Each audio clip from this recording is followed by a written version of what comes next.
Hi guys, we are back here. It's Monday the 8th or Tuesday the 9th. Welcome back to English. We just did a little bit of discussion as to what our next units are. I showed you the elements of drama because that goes along with our Greek tragedies unit. And then I also looked at protagonist and antagonist. And we are going to look a little bit at the document, and the Greek tragedies Edpuzzle was also a part of our moment together. So let's look at the document for Greek tragedies. If you would please open up your document. It's in the Greek tragedies folder. And we're going to look at a couple of items together. Okay, so again, you should be filling in your own. You are actually getting points for participation, so working through this. Okay, so if you look at protagonist and antagonist, and again, you should have your own document open. In literature, the protagonist is the main character, and the protagonist is the character whom readers learn most about and care most about. The protagonist is often a good person, however, he or she may have serious flaws, especially in a work of tragedy.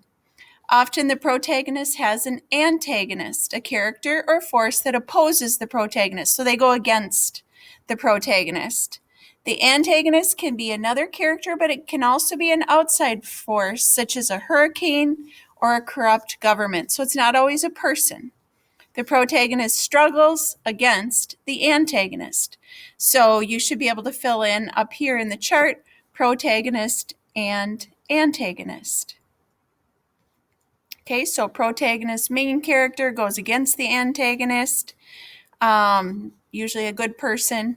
Antagonist goes against the protagonist, can be a person or other force. So let's just do a little practice. In a story about the Great Depression, a man named Horace Swanson has decided that he will uproot his family in Oklahoma and follow the thousands of other families that are heading west. There is no rain, there are no crops. He can no longer find food for himself, his wife, or his 3 children. Reluctantly, the family bides its home farewell. Okay, so who is the protagonist? Remember that who's the main character, often a good person, but they may have a flaw if it's tragedy. Sophia Schwartz, please report to the main office. Sophia Schwartz. Who is the antagonist or what? Who or what is the antagonist that goes against the protagonist? It can be a person or a different force. Okay, so you'd put that down for number 2. And number 3, what is the conflict between the protagonist and antagonist? What's the conflict? What's the problem between the two? Okay, so it's a story about the Great Depression. Horace Swanson, he has to uproot his family and head west. So they have to leave from Oklahoma to west because there's no rain, no crops. He can't find food for his family. So they have to leave their home and head to the west. It's just not fair, protested Annabelle. I got into college. I deserve to go. Now, settle down, girl, sighed her Aunt Rose. We don't have the money to send you to some fancy place you feel like going to. Plus, we still need your help with the farm. You can't leave during harvest season. Speechless, Annabelle left the room. She didn't want to abandon her aunt, but she deserved the chance to get a good education. She would just have to figure it out. So, who's the protagonist in that selection above? Who's the antagonist, and what is the conflict? Sounds like money's a problem there. Okay, so who's the good person and who's going against that person, or what is going against that person? Okay, so let's see how you did.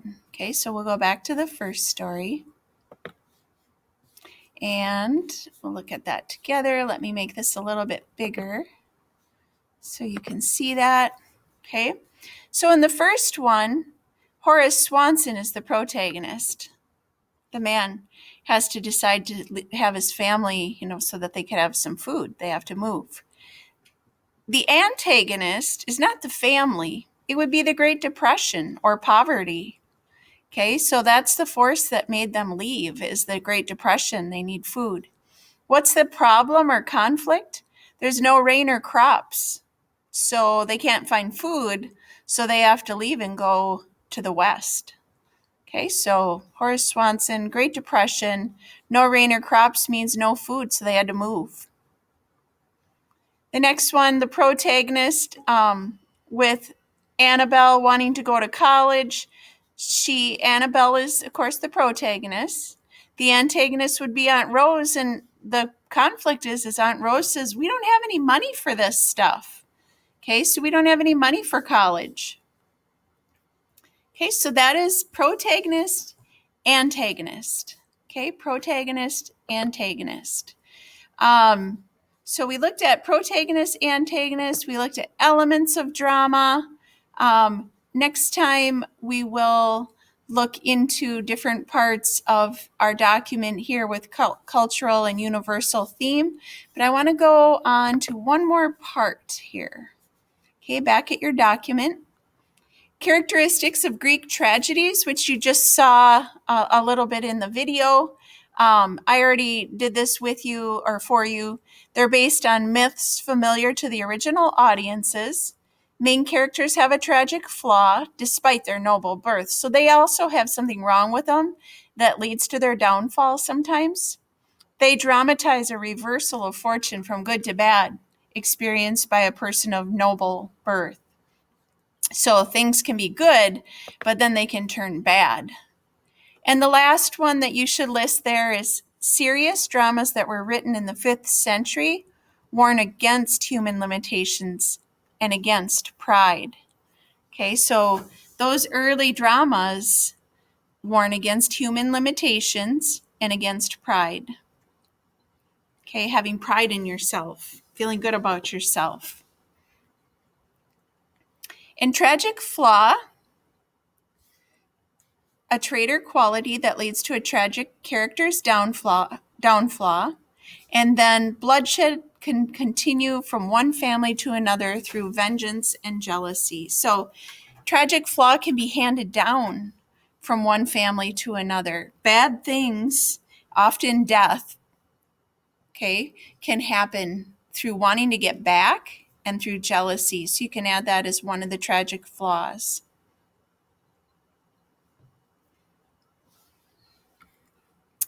Back to Greek tragedies. Greek tragedies are serious dramas that were written during the 5th century BC. They're based on Greek myths, and they describe the downfall of a nobleman or a woman.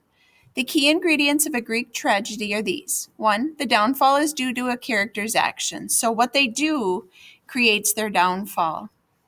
The actions are controlled by fate, something else. So not by themselves, but by fate. And the main character often has a tragic flaw or a characteristic that leads to the unfolding of the tragedy. So if you have jealousy, that unfolds to the tragedy. Often the theme of a Greek tragedy includes a warning against limitations and against pride. Okay, so we maybe already watched this Edpuzzle and this part here. So if not, I will show it to you now, but I think that was the one that I was going to show you before this video.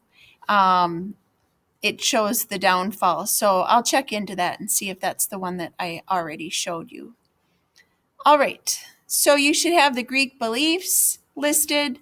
I think I did those for you. I can't remember if I completed that part for you. Yeah, Greeks' belief of fate as a central force in their lives, Greeks' belief in the power of free will, and the Greeks' belief in the importance of family.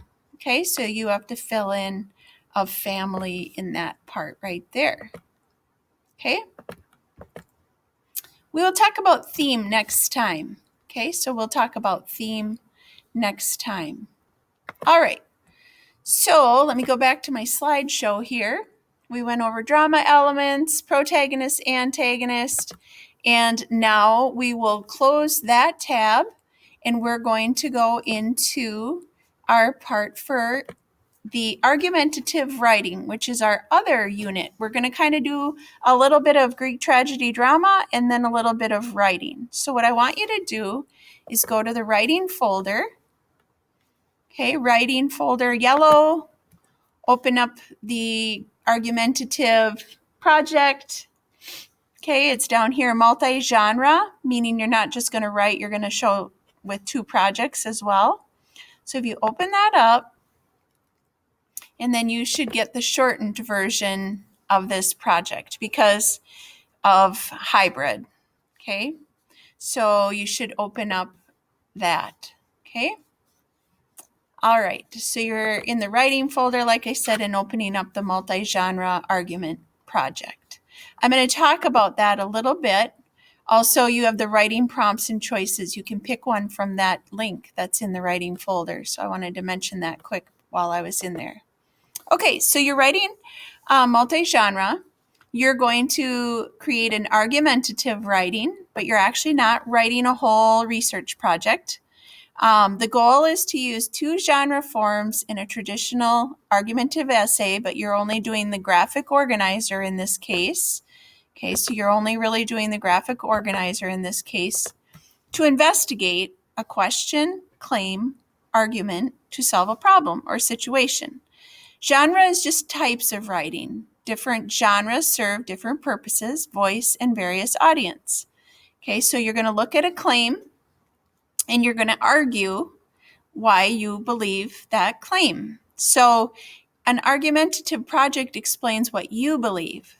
A persuasive essay attempts to change someone's opinion. So argument is a little bit persuasive as well, but you're really talking about what you believe in. And if you were writing a persuasive paper, you would try to change someone else's opinion. Okay, so, but they do kind of go together as well in certain situations. Okay, so you're doing the argument to tell what you believe in using sources. So you're going to use a pre-writing graphic organizer only. If you want to write out the whole 5-paragraph essay, you can for up to 10 points bonus, but you don't have to. But you do have to fill in the graphic organizer thoroughly, and I'll show you that in a little bit. So if you click on this link for the graphic organizer, you'll see it pop up there. And the more thorough you are on this graphic organizer, the more points you will get. Okay, so in the first, as in an essay, the first paragraph of the essay should contain a brief explanation of your topic. Okay, so you tell what your topic is, 2 sentences about background information, and a thesis. Okay, in this thesis, that's your claim, and I'll show you some claims in just a little bit. Then you need 3 supporting reasons with 3 details. Okay, so here's reason 1, I believe this with detail. Reason 2, I believe this with 3 details. Reason 3, I believe this with 3 details. Then 1 counterclaim. So people are going to go against what you say. So 1 other side of the argument. Okay, so what's a counterclaim? And I'll talk about that another day as well. And then 2 facts or examples to go against that counterclaim. And then a concluding statement restates your 3 things above and what call to action. What do you want us to do about it? Okay, so that's the graphic organizer that's referred to right here, the pre-write graphic organizer. So step 1, you need to be able to make a claim. Okay, make a claim. I have those claims listed in the writing folder, and I asked you to pick one in that writing folder under prompt choices. Once it's been picked, then I'll highlight it. So you have to email me which number, or you have to come back and tell me, and then I will highlight it, and then no one else can pick it from the prompts and choices. Okay, so that is where you pick your prompt or your claim that you're going to make. Okay, so they're all in the question format as a question. Okay, and then you would fill that in to be your claim. You can skip topic of choice right now. You go down here. My question, argument, or claim is, you would put in here the question that you picked from the writing prompts. What's your statement or position? So for example, if I picked the writing prompt, there's one in there that boys and girls are treated differently by their family members. The claim is that girls are treated differently than boys from their families. My statement or position would be, I feel girls are treated differently than boys in their families. Okay? So you first say the question or the argument claim, and then you say, what's your statement? What do you think? Okay? Then you would fill in the graphic organizer that goes with this. You'd have to have 2 things of background information. Then you would state your thesis or your claim.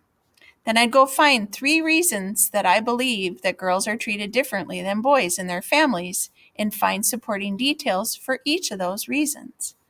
Okay, then I'd go against, well, so-and-so says that no, boys are treated differently than girls in this way, and then I'd have to argue 2 times against that. Then what do you want us to do about it? The conclusion. So that's your multi-genre writing part, but then you have to pick 2 projects to go with it. So maybe I would do a cartoon. Maybe I'd draw a cartoon that shows girls being treated differently by their dad. Okay. Maybe I'd put my brother on the lawnmower and me, eating chocolate chip cookies on Saturday morning. I don't know, but something like that. Maybe I'm going to write an editorial about it, my opinion and how I feel about it, and put that in the newspaper, okay, or a letter to the editor. So you can pick 2 of these, okay? You can pick 2 of these. You still can pick a poem that goes along with whatever claim you have, okay? There's lots of different things here, okay? But they have to coincide and go along with whatever your claim was. Then you also have to have 3 sources. So you have to find 3 sources to back up your information and include those in your graphic organizer. You just put in quotes where you got information, and then I'll help you create an MLA format for a works cited page. But you do need 3 sources to make it more believable. Here's the scoring rubric. Okay, so you can see the scoring rubric here: organization, project on time. Did you do the graphic organizer number 1 on there? Number 2, where you had 3 reasons and 3 details for each reason.